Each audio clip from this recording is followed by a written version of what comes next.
If you have been living under a rock since 2006, Death Note is an anime that is really popular. It follows a really smart boy named Light Yagami who finds a notebook in which whoever's name is written in it, that person gets killed. Light then decides the best course of action is to kill criminals and only criminals, because he believes it is the right thing to do. He then starts killing criminals under the name Kira, which is Japanese for killer. However, the police are not found of these shenanigans, and they, along with a detective named L, decide to track Light down for enforcing the death penalty on criminals, despite some being on death row in the first place, and thus begins a battle of wits and deception. Like I said before, Death Note is really popular, and with a good reason. It's a suspenseful anime about wits and wagers, and the winner is determined by which person can outsmart the other person, kinda like chess.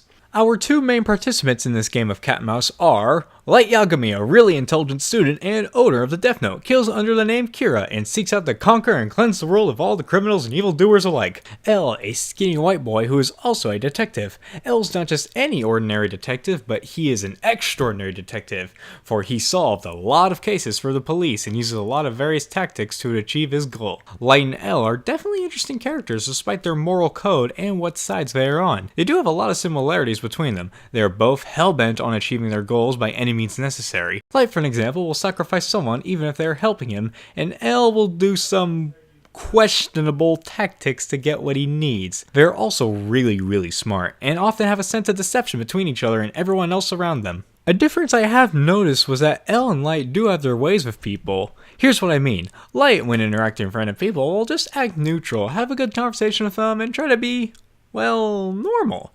L, well, he just acts however he sees fit. Sometimes he'll act a little strange and awkward. A funny thing about L is that he is often seen sitting in this weird position where he is almost crouched. As I think about it more, he's just basically standing on the chair as opposed to sitting on the chair. He also leans forward a lot and holds things in a strange manner. He holds his arm up over his head like a hook-shaped motion and holds the object in front of him. It's kind of strange when compared to normal human behavior, obviously. But overall, L is still an interesting character. Quirky, but still interesting. These two are not alone, for they do have their allies who help them out. On Team Light, we have Misa, a ton of Kira worshippers, and a Shinigami named Ren. On Team L, we have Watari, the entire Japanese police force, and a ton of law enforcement agencies. Team L does seem like quite the big one, seeing as how he has got a ton of people, and one of those people seems to be Light's dad. Light's dad, while not an interesting character, does make the story a bit more intense. Light's dad throughout the story believes that Light is innocent because, well, he is his dad. Because of this, he tries to defend his son's position for being Kira. He'll even do things that might get him killed if it means protecting his son. Granted though, his dad doesn't really find out Light is Kira, spoiler alert. Now I would like to talk about two particular members of Team Light, Misa and Ryuk. Quick disclaimer, I know I said that Rem was on Team Light instead of Ryuk, but I go to explain why I said Rem instead of Ryuk, and I have no idea why I said that Ryuk was on Team Light earlier. I don't know why, I didn't catch that in the script. So kind of just bear with me on this. Also, I'm recording this on the headset mic because I don't have time to set my original setup for this quick message. Ryuk is a Shinigami who gives Light the Death Note because he wanted to see what happens when a human uses it. I'm not trying to be funny, he literally says that he only gave Light the Death Note because he was bored. I mean, he did one time say humans are such interesting creatures, in air quotes. Also, Ryuk is not part of Team Light, but he did help Light out in one of his big schemes against L. Does that make him a hired mercenary? Main point is, Ryuk basically said that he's just an observer, also in air quotes, and that he does not mean to take any part within this intense and interesting game of cat and mouse. Ironically, he still did help Light at one point, but then again, he did make a deal with Light saying that if he failed, he would die. Kind of a questionable moral compass if you ask me. Moving on from Gods of Death, let's talk about a goth of stuff. Misa Mane, while she may be attractive, she is actually hated by many. Not because of her inconsistent hair color, as she goes from a brunette in the first opening to a blonde during the actual show. She is terrible as a character. Granted, she does do things that help Light progress in his quest to become king of everything, but that is all there is to her. She is a slave for Light, and she doesn't question anything that Light does. If he wants her to do it, she'll do it. Misa is also a goth girl.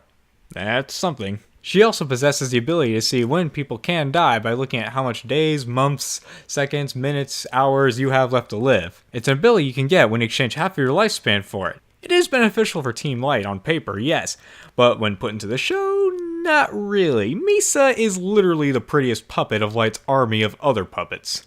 One thing that I mentioned earlier is that Light's killings have caused many people to appreciate and praise him. They even become kind of culty as they call themselves Kira worshippers. There's even a TV executive who, despite being a minor character, exploits Kira for his own personal gain. It's pretty interesting as it shows how Light has such an influence that he technically is the god of a new world, but yet still tries to get rid of his enemies. Now, I would really like to go into the plot more and discuss how things begin to change and how Light's empire actually takes a turn for the worst, but look, I don't like spoilers, except for that one part about Light's dad, so I'll try to be very vague as possible. Here we go! Despite achieving a primary goal, Light still has a lot more to take care of, and his sphere of influence makes him feel like he can take on anything. Yeah, this sounds really stupid right now, but I'm still gonna have to keep on going with this if I don't want to spoil anything.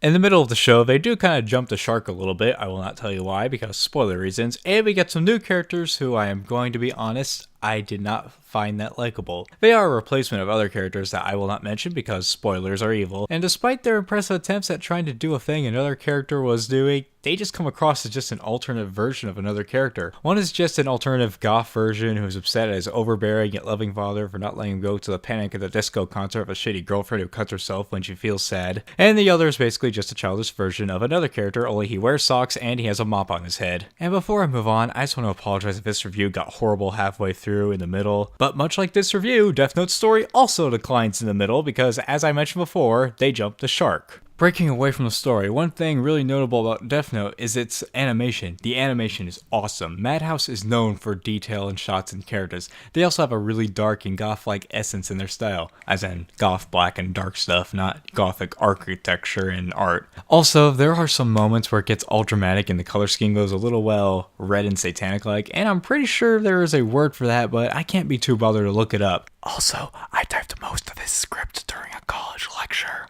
Basically what happens is, Light's hair and eyes become red, and L's hair and eyes become blue. It's basically a symbolism for good and evil. It's not too perfect because Light does make some pretty, well, attractive faces, but they do provide some comic relief as the show doesn't take itself too seriously. Until the second part, to be honest. Want to know another reason why Death Note is great? The soundtrack is good. The soundtrack is very suspenseful and a bit iconic. It perfectly sets the tone well, as if the listener was in the world's most intense game of chess, from thinking music to dramatically thinking music to put the plan into action music. Death Note's soundtrack is sure to make the mood intense. Opening and ending animations and songs are pretty good. Each one represents a certain part of Light's journey to becoming god of the new world. The first one is a pop-punk / hard rock song about Light beginning his conquest, almost as if it's an election speech. The second one is a screamo metal song about Light's influence on the world and his power, but I personally thought the first opening was superior to the second, mostly because of the song choice. The screamo thing just doesn't ring Death Note for me, although I did like that one shot of Ryuk dancing. That was kind of funny. So here's what we learned today. Interesting characters, good pacing, nice soundtrack, and amazing animation all make for a good show. And that's what Death Note is, a good show. Death Note is popular for a reason, because it's good. I mean, that's how things worked in 2006 and all the years before that. Things are popular because they were good. But nowadays, things are popular because a corporation paid a lot of money for it to be popular. I mean, the show is so popular that it spawned a K-drama, a light novel series, a musical, and several movies. One even made by Hollywood. And I saw it. What did I think of the live-action Death Note movie from Hollywood? Coming up next on Anthem of Sirens, Netflix's Death Note. I can't think of a good stinger like I usually do, so here is a random cut to black.